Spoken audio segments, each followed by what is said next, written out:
এখানে একটা রথ, অনেকগুলো ঠাকুর করেছে।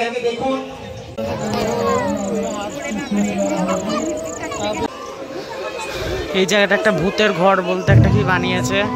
আর মেলাতে লোকও প্রচন্ড বেড়ে গেছে। মেলার বাইরে চলে এসেছি আর ওরা এখনো মেলাতে আছে। শুভ বিকেল বন্ধুরা। তো আজকে এসেছি দাদা ভাইদের গ্রামের বাড়ি। তো প্রতি বছর এখানে রথের বড় করে একটা মেলা হয়, রথ হয়, পুজো হয়, ঠাকুর হয়। তো গত 4 বছর ধরে বোধহয় আসছি, তো এবছরে এসেছি।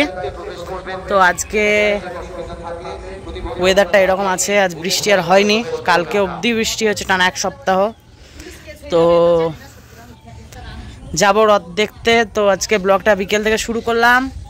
তো সবাইকে রথযাত্রার খুবই শুভেচ্ছা।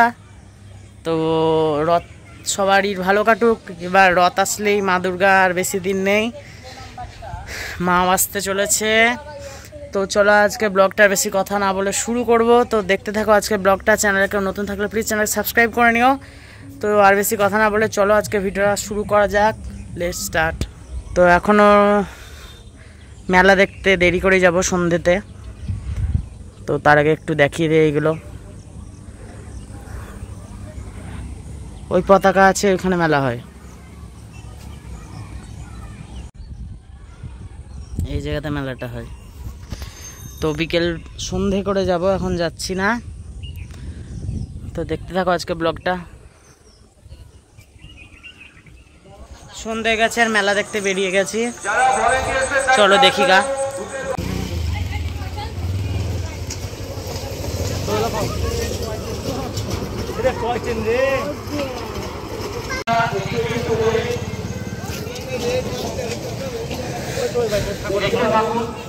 একটা জায়গায় কি করবেন না।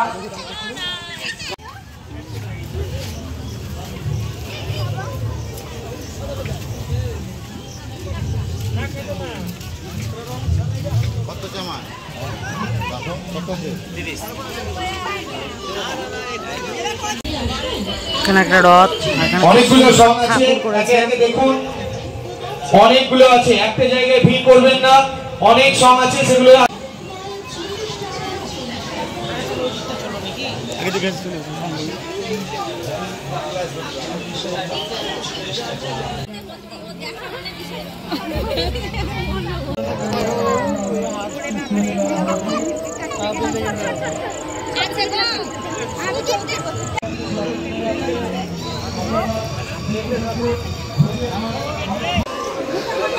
এই জায়গাটা একটা ভূতের ঘর বলতে একটা কি বানিয়েছে, ভিড় খুব।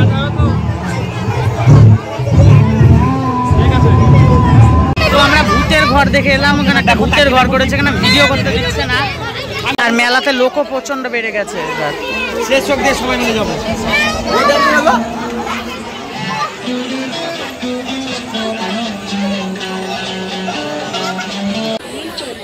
মেলাটা বেশ বড় সড়ো হয়ে বসেছে।